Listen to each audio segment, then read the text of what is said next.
A mysterious woman lures a businessman across state lines with the promise of a lucrative deal. When he vanishes, authorities turn to the FBI for help. Suspicions point to a bitter business rival, but the suspect stonewalls investigators. Agents would use state-of-the-art technology to find friends and lovers who might be willing to reveal the truth.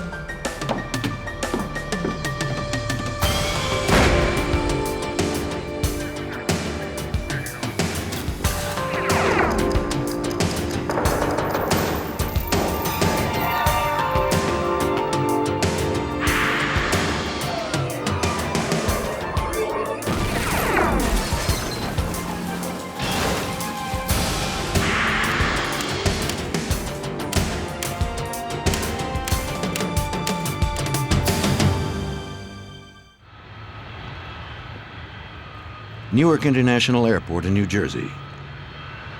On Saturday, February 24, 1996, Kiwi Airlines Flight 45 took off for West Palm Beach, Florida. 58-year-old Frank Black was on board. Black owned and operated a successful school bus and transportation company in Andover, New Jersey. Thank you. He had made millions and was on his way to Florida to meet a new industry contact. Black told his family and co-workers he would be home Monday in time for another meeting.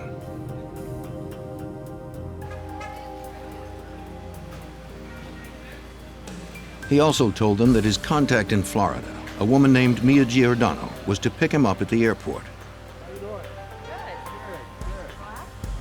She would take him to meet others involved in a lucrative business deal. Privately, Black hoped to retire after closing the deal.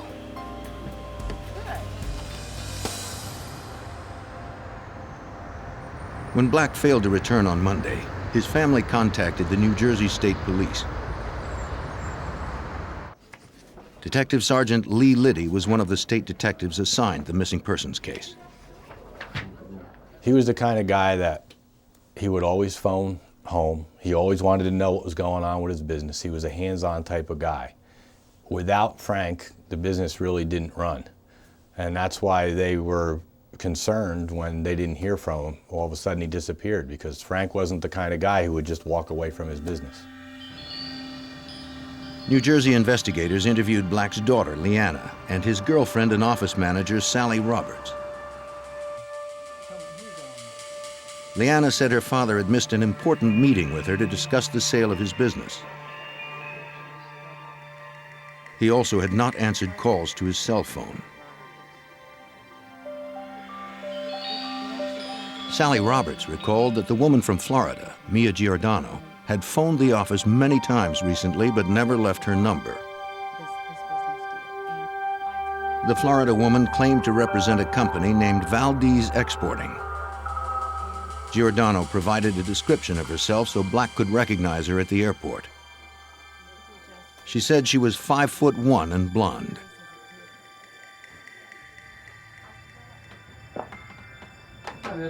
A detective visited the travel agent who booked Black's trip.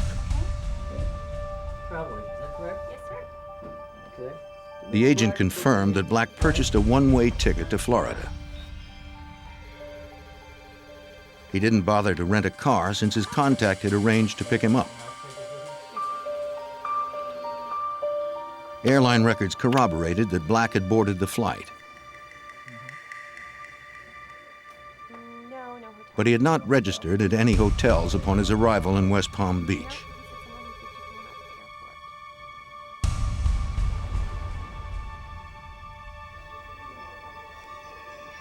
An examination of Black's records revealed that his credit cards had been used after his arrival in Florida.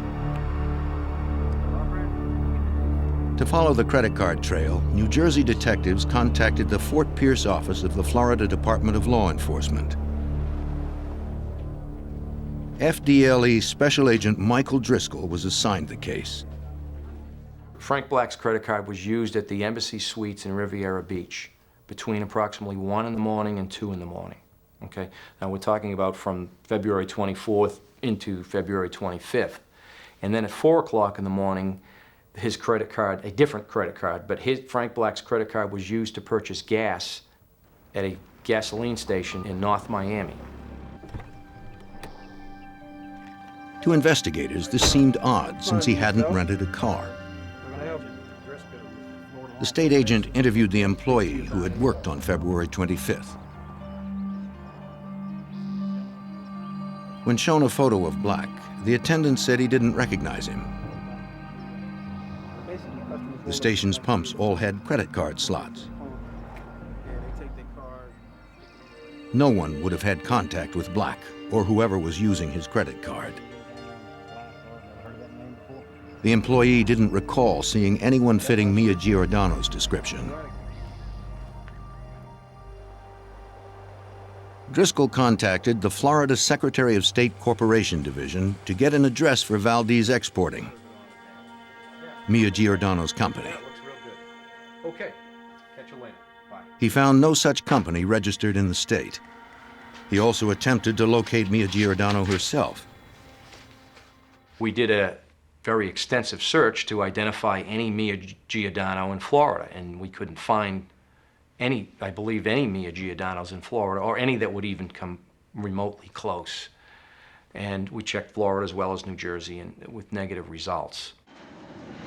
On March 1st, a detective from the New Jersey State Police traveled to Florida where Frank Black's trail ended.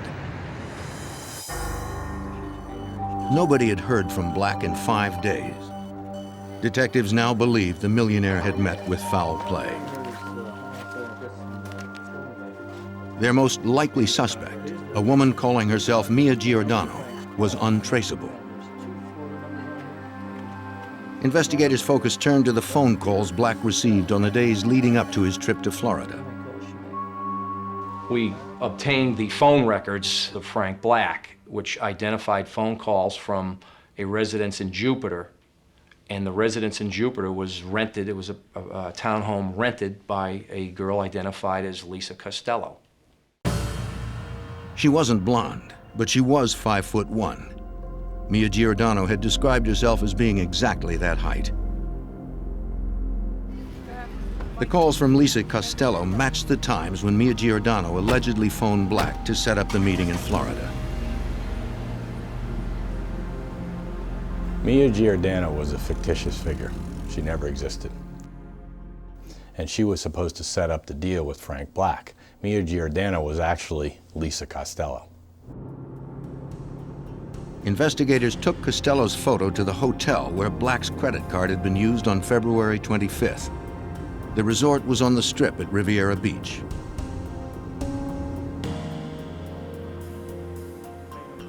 The state agent asked to speak to the clerk who had been on duty the morning in question. While he waited, he checked the phone that had been used with Black's credit card. Like the gas pump, the phone required no signature from a customer, just a credit card. Anyone could have made the calls.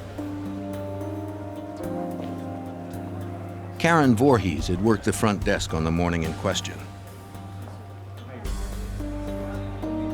But she did not recognize a photo of Frank Black.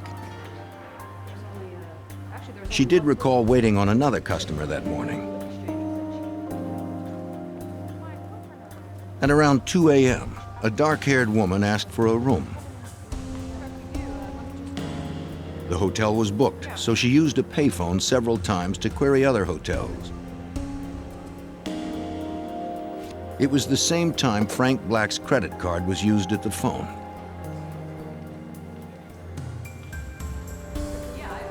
Voorhees described the woman as being in her 30s with brown hair and standing a little over 5 feet tall.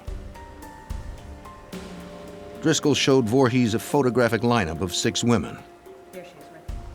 Without hesitation, the clerk picked out Lisa Costello. Lisa Costello was now really the primary suspect. I mean, we did have some evidence on her that then we checked the car rental agencies by the West Palm Beach airport and found out that Lisa Costello rented a car just shortly before the time that Frank Black's flight arrived. Investigators found the car at the airport rental lot. A subpoena allowed them to impound it for an evidence search by the Florida Department of Law Enforcement.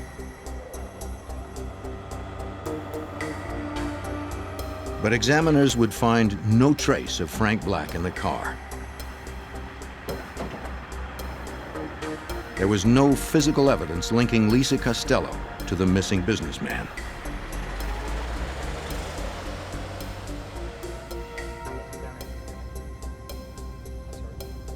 Florida investigators began covert surveillance on Lisa Costello. They followed the suspect for days to establish her routine and determine her contacts.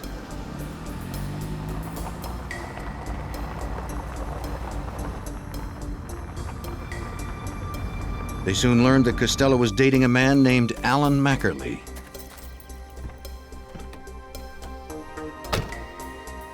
Investigators began to tail Mackerly. Like Frank Black, he also owned a bus company in New Jersey, but was now living in Florida.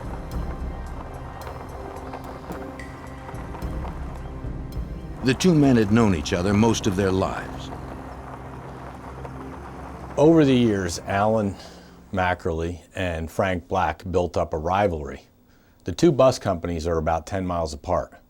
So even though they each had their own contracts and their own business, they were always vying for the same contracts in the same business.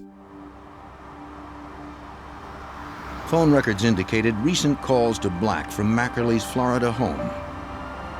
This seemed strange since the two men were fierce rivals. Detectives went to speak with the manager of Black's bus company. Sally Roberts said Black and Mackerly used to be friends, but their business rivalry had made them enemies. She detailed the last time she had seen the men together.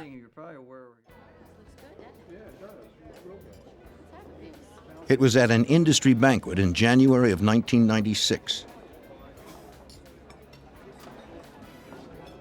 She and Frank were talking with friends when she saw Mackerly approaching.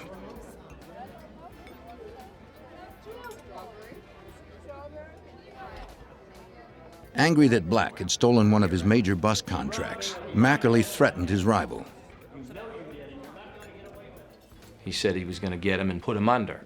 That could mean put him out of business, and it could also possibly mean he was going to kill him someday. Black took the threat seriously. Afterwards, he wouldn't go to any meeting that Mackerly might attend unless he had someone with him. Investigators contacted Mackerly to ask him if he had seen or spoken to Frank Black recently. Mackerly flatly denied calling him in the days preceding Black's trip to Florida.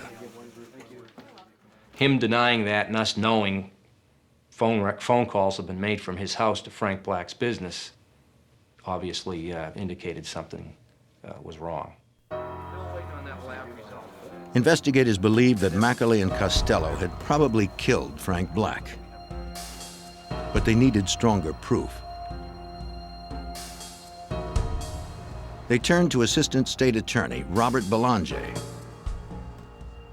One of the first investigative tools that the FDLE wanted to use was wiretaps. So you have to show a really compelling reason for listening to someone's telephone conversations.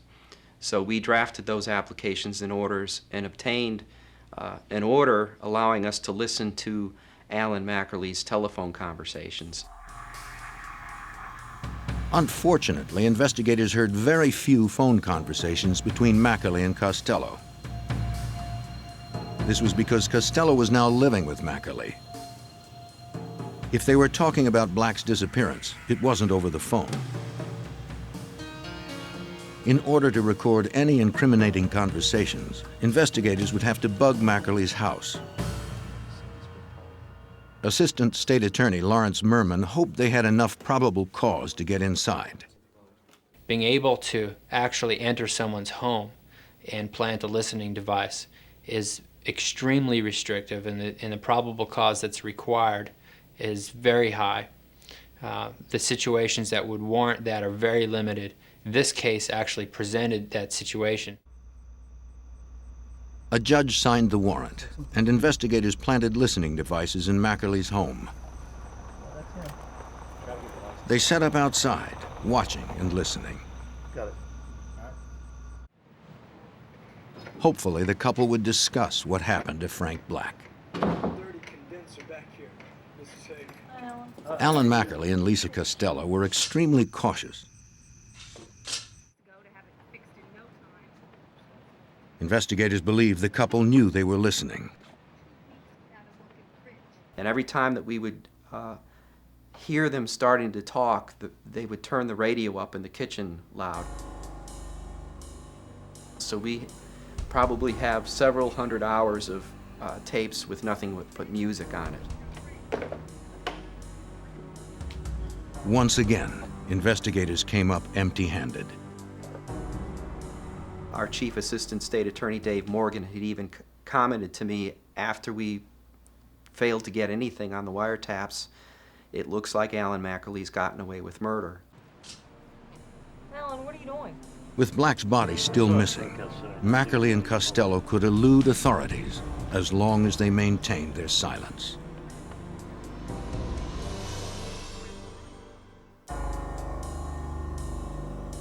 In June of 1996, Florida state agents believed that Alan Mackerly and his girlfriend Lisa Costello had murdered 58-year-old millionaire Frank Black.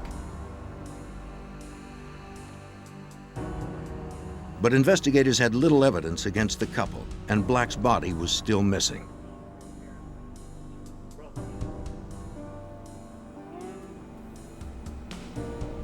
They checked morgues in Palm Beach, Broward, and Dade counties where Black was last known to have traveled.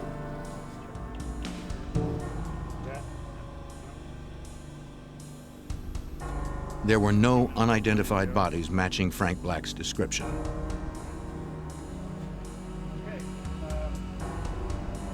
If Mackerly and Costello had killed Black, they had covered their tracks well.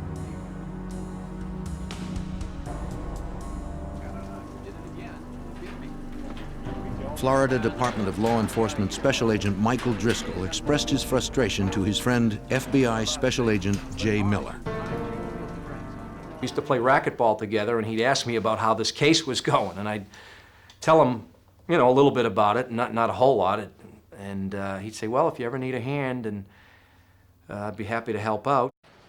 In June of 1996, Special Agent Jay Miller asked to be assigned the case out of the FBI's Fort Pierce resident agency.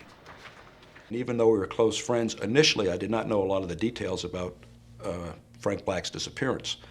But as I could sense his frustration, I was able to elicit more information about the case, and we were able then to come to an understanding that we needed to look at this thing again from the start. Though investigators believed Mackerly killed Black over a disputed busing contract, wiretaps and listening devices had failed to tie him to any crime. Investigators' best lead was still Black's alleged meeting with Costello. Perhaps if subpoenaed and confronted with the evidence, she would turn on Mackerly. It was a gamble that could jeopardize their entire case. By giving anyone, in this case Lisa Costello, a subpoena, it compels her to come in and give information, and it gives her immunity. Hypothetically, if she came in and admitted she killed Frank Black, she would be immune from that statement. You could not use that statement against her. On June 13, 1996, Lisa Costello appeared before a Florida grand jury. When questioned by state attorneys, she was uncooperative and hostile. The judge cautioned her that if she did not answer, she would be jailed for contempt.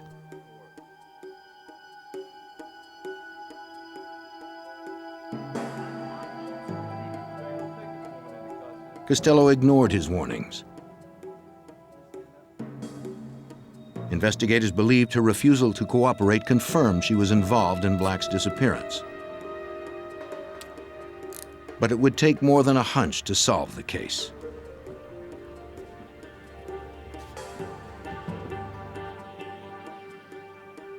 The gamble to subpoena Costello backfired. Now that Mackerly's closest ally was sitting behind bars, investigators had no potential witnesses to turn on the suspected murderer.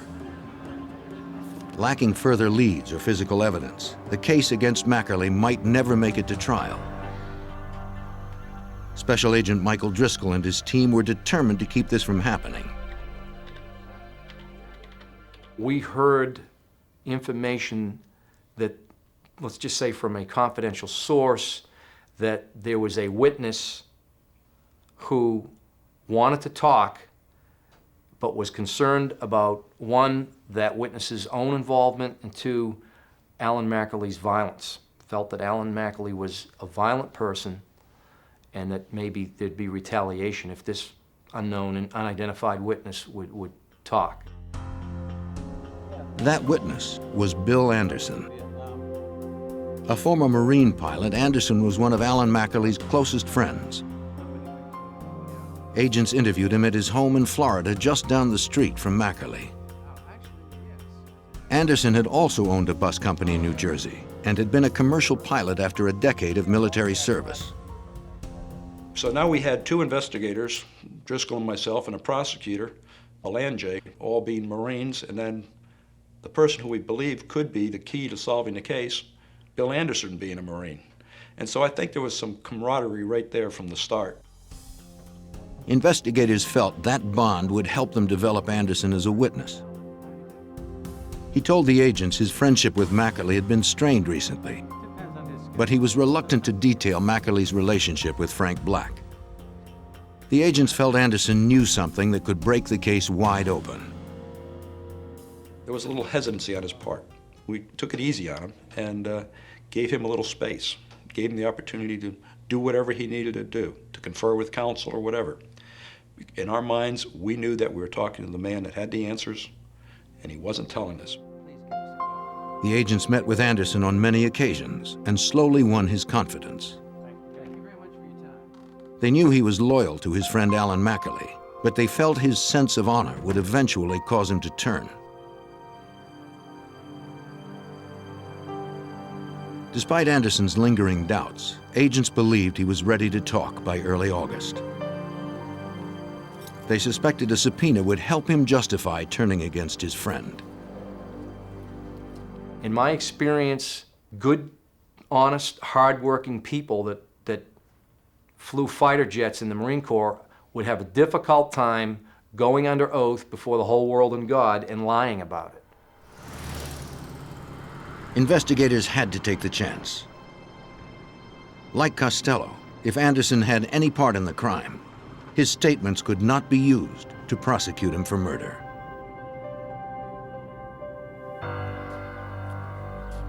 Five months after the disappearance of millionaire Frank Black, investigators had little evidence to support their theory that Black was murdered by his business rival, Alan Mackerly.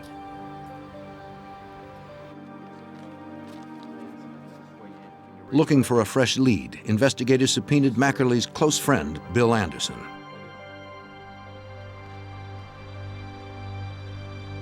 Anderson had been reluctant to talk, but after a month, the former Marine's sense of honor prevailed.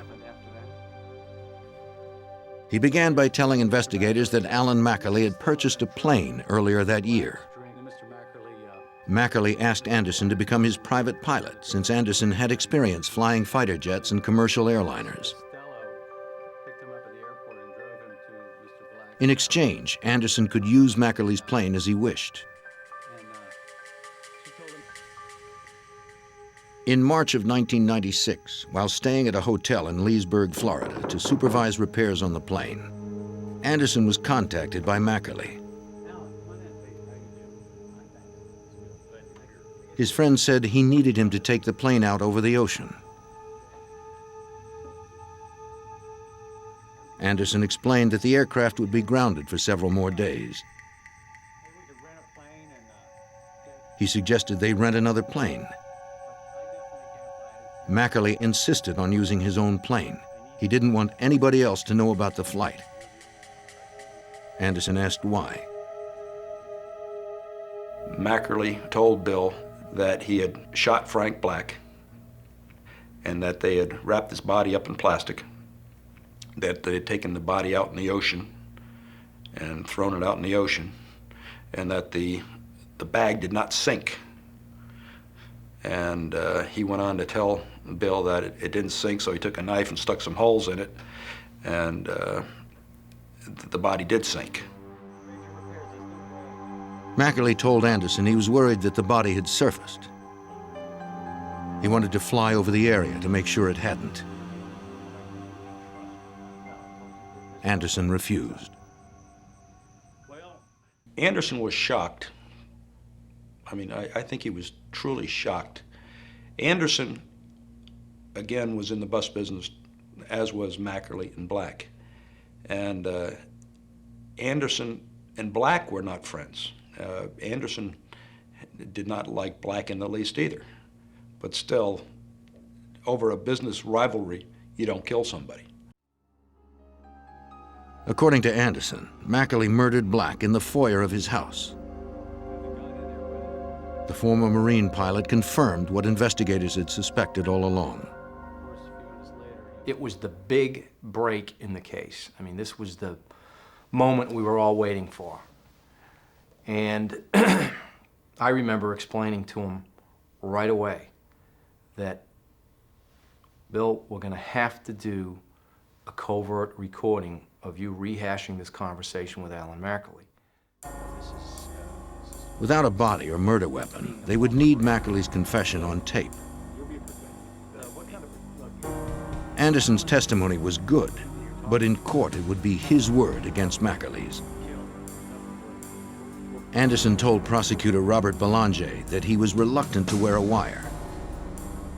He was afraid of Mackerly because he admitted that he had just killed someone, and Mackerly had also told him about an acquaintance up in New Jersey that got convicted of a crime because someone wore a wire, and he told Bill Anderson, if anyone ever wore a wire on me, I'd kill them.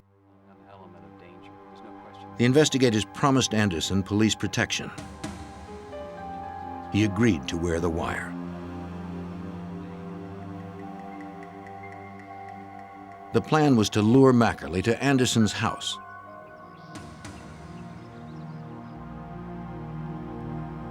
You'll be okay, so don't worry about it. Yeah, this is confident. This is well concealed, so you don't have anything to worry about. FBI techs wired Anderson for sound and hid a video camera in the kitchen.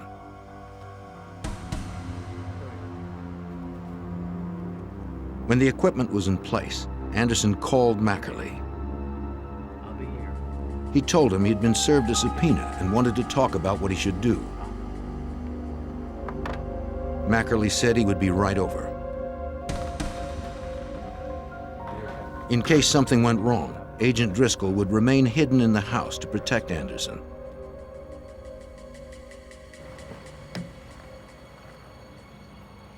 When the team outside saw Mackerly approaching, they would radio Driscoll to hide. Yeah. Well, While waiting, investigators spotted telephone repairmen. Mackerly was paranoid about being bugged. If he saw the workers, he might think they were undercover agents. We knew that if he came to that house and saw these telephone company trucks, that it would have been all over as far as the investigation. Mackerly would be there any minute. The investigators quickly ordered the repairman to leave. They then concealed the dig site.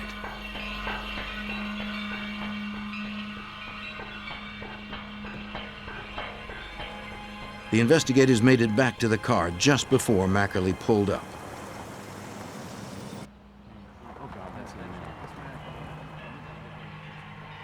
The investigators tried to alert the men in the house, but they received no response.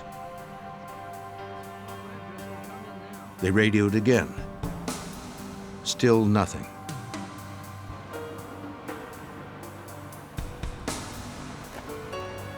They had no way to know if Driscoll had received their call.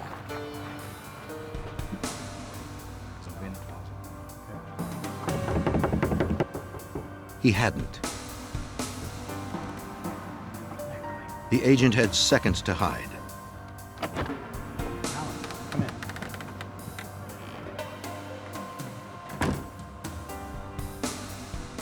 Anderson led Mackerly to the kitchen and sat down at the table as planned. He showed Mackerly the subpoena. Mackerly was hesitant to talk. And he wouldn't talk loudly. He was pointing to the walls and saying, no, whispering like this, no, nobody knows. Whispering so that he couldn't be heard in Anderson's house. Not that he suspected Bill Anderson, but because he expected that the police were everywhere. They were. Detective Liddy and the others listened to Mackerly and Anderson from the car. They had a discussion about what Bill Anderson was to testify to and whether or not Bill Anderson should lie for Alan Mackerly. Bill Anderson even asked Alan Mackerly that if he did refuse to testify and was put in jail, if Alan Mackerly would come forward and then tell the truth, and Alan Mackerly assured him that he would. Mackerly didn't want to continue talking in the house. He led Anderson outside. Anyone else what you've told me? No. This whole thing was supposed to take place at Bill Anderson's kitchen table and no place else. And so when you heard Alan Mackerly say, let's take a walk, we were concerned that he was walking Bill Anderson out somewhere to eliminate him. You told anyone else what you've told me? No, nobody. The property was large and covered with dense foliage. Will you come? They could have walked anywhere. But Mackerly unknowingly walked Anderson close to the surveillance team. My car is parked only a matter of probably 80 or 100 feet from Mackerly and Anderson. And we could hear distinctly on the transmitter their footsteps as they walked through the gravel, and they walked closer to my vehicle with very little coverage concealing my vehicle. Four of us sat there frozen in our car wondering, is this whole thing going to be blown because he's going to see us? Their case and their cooperating witness were in jeopardy. I'm sorry. If the investigators were discovered, they might not be able to protect Anderson from Mackerly's rage.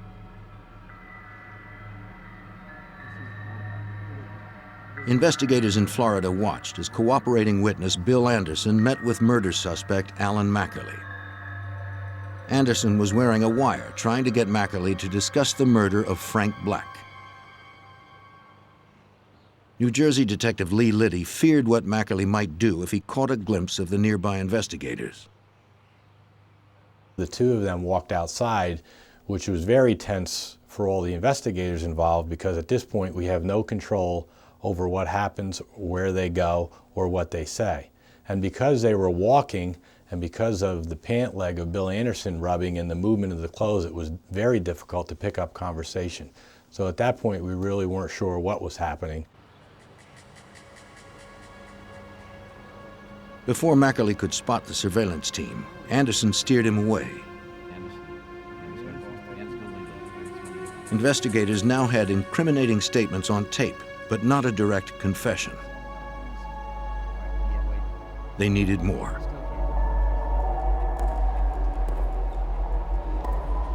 Mackerly's alleged accomplice, Lisa Costello, remained in jail.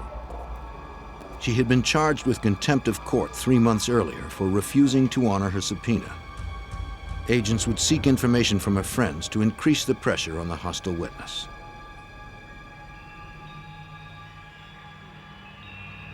They interviewed Costello's former roommate. She said Costello used to deal cocaine and the sedative Rufinol, which is odorless and tasteless. Depending on the dose, Rufinol can relax a person or render them unconscious.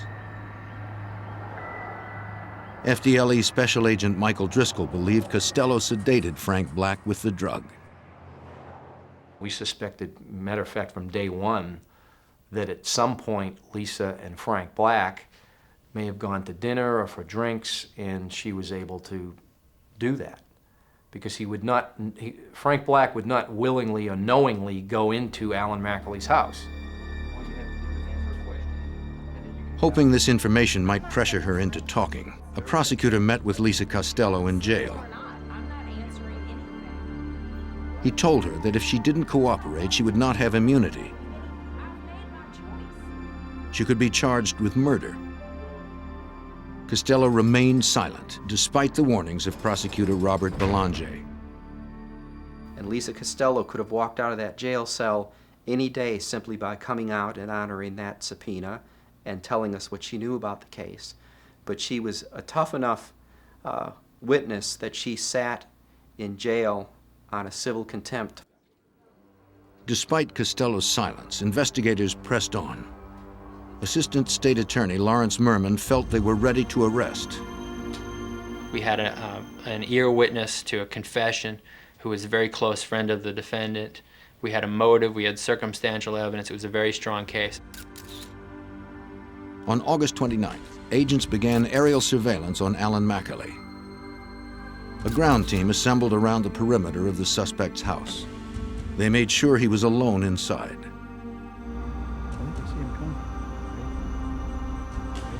That evening, the arrest team positioned themselves by his door. They would wait until he emerged to take him down in the open.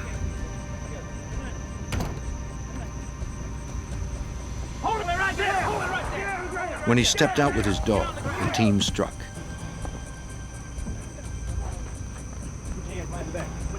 The stunned suspect offered no resistance.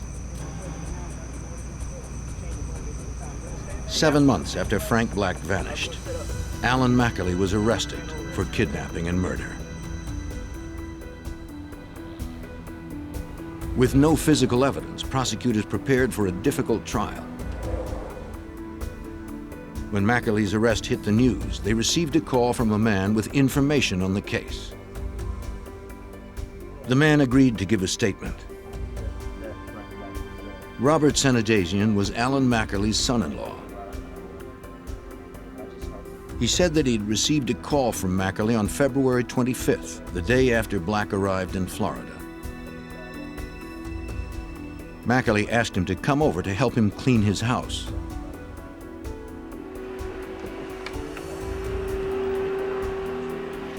When Sanadazian arrived on Monday, February 26th, he saw that McAlee and Costello had already begun major renovations in the foyer.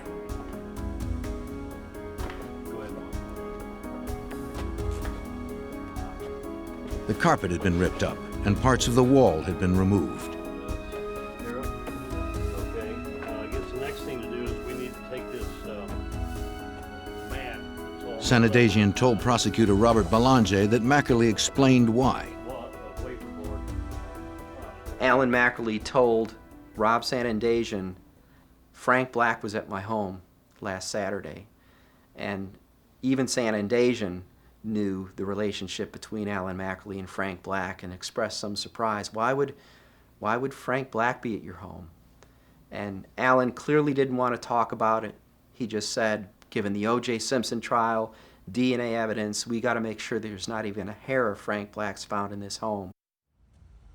Sanadazian swore that he never saw any blood. Special Agent Miller asked if Sanadazian had questioned McAlee about what had happened. His response was something to the effect that he didn't have to ask his father-in-law, that he knew something really bad had occurred there in the house, and that they were, in fact, cleaning up a mess. They used an industrial vacuum cleaner to clean the entire area. Then McAlee asked Sanadazian to help him haul the debris to the local dump.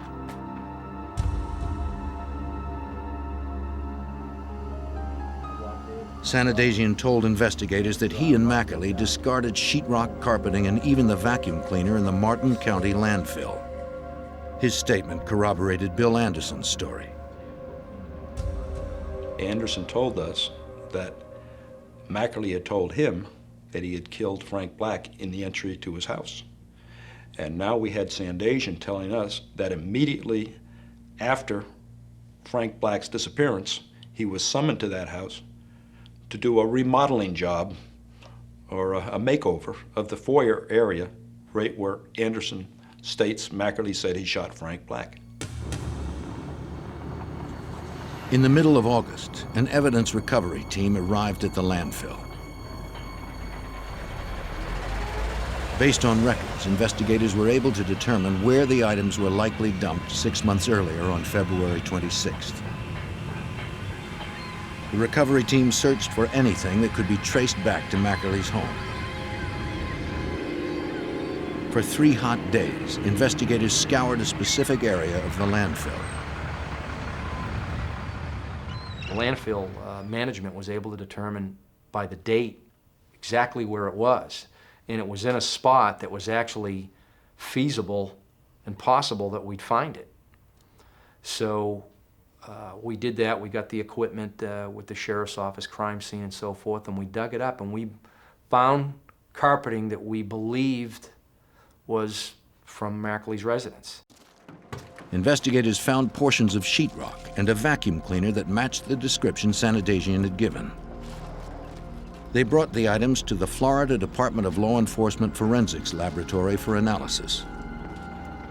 Despite their strong suspicions, lab analysts were unable to conclusively match any of the items to Mackerly's house.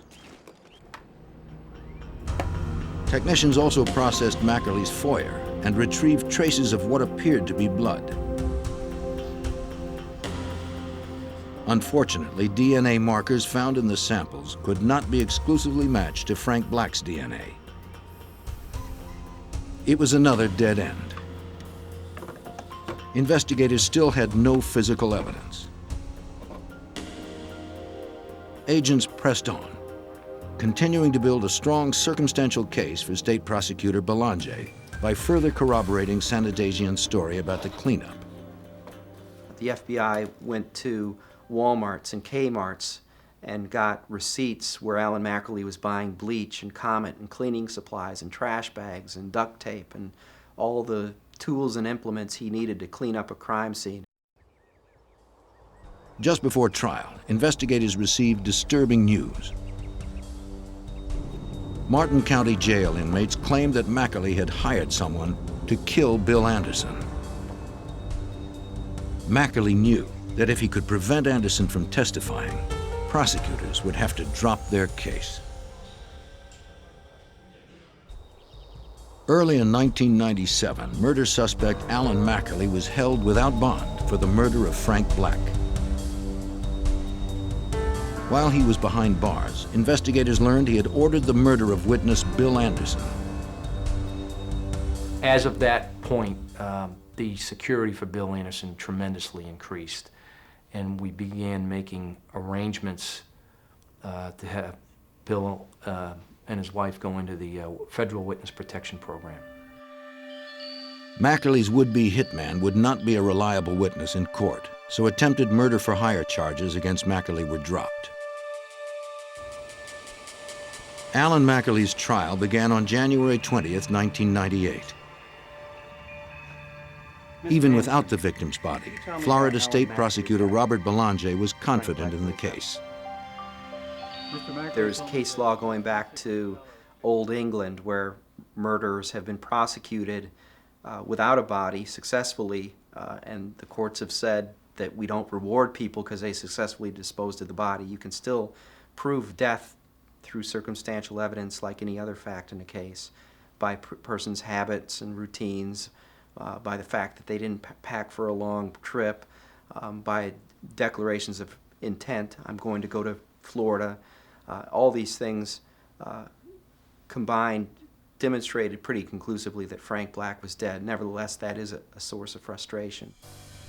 Mr. Mackerly told me The prosecution's main witness, Bill Anderson, recalled what he knew about Frank Black's murder. Prosecutors filled in the gaps and detailed the events of February 24th, 1996, the last day Black was seen alive. Mackerly's lover, Lisa Costello, picked up Frank Black at the West Palm Beach airport that evening.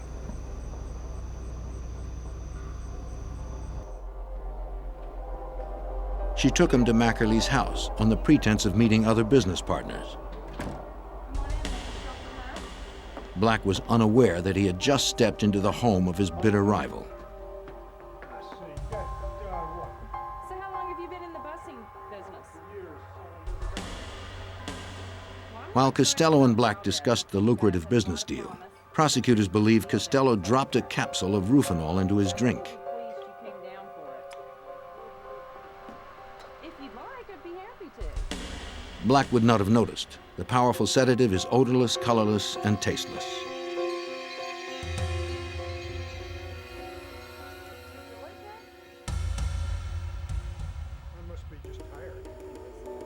The two talked while Costello waited for the drug to take effect.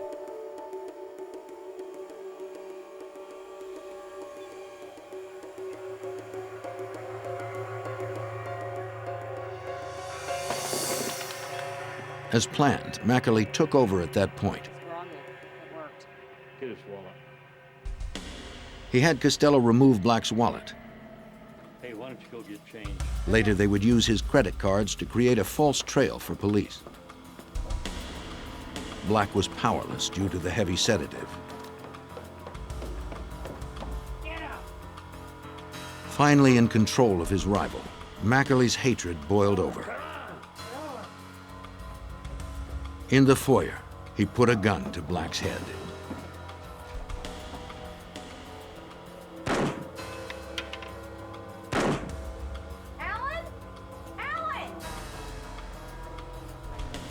Mackerly had to get rid of the evidence. He wrapped the body and murder weapon in plastic. Using one of his power boats, he would later dump the body about 16 miles offshore. Took the body out about 20 miles. Anderson testified that Mackerly said he had to stab through the plastic in Black's body several times to get it to sink. He then returned home to finish cleaning up. He tore out anything that had been stained by blood or human tissue. Using bleach, they scrubbed the entire area clean.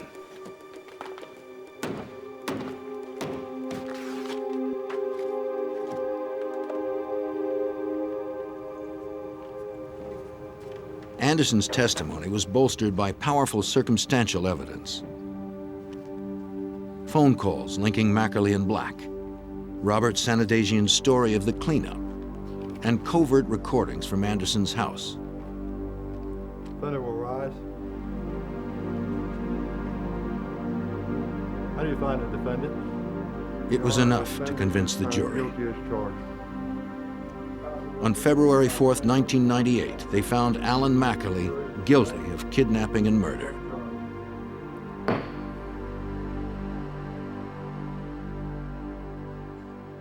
After Mackerly's trial, prosecutors turned to Lisa Costello. When I looked, I saw the dead body. Faced with murder charges, she finally gave a full statement as to the events that led to Frank Black's death. Nobody's gonna believe it. Ultimately, she entered a plea to third-degree murder and false imprisonment, which are lesser included offenses. She was sentenced to 10 years in the Florida State Prison.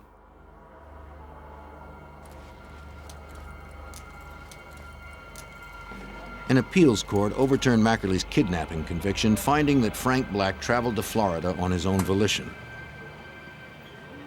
But the murder conviction stood. Alan Mackerly was sentenced to life without the possibility of parole. Although Frank Black's body has not yet been recovered, his killer, Alan Mackerly, will never go free.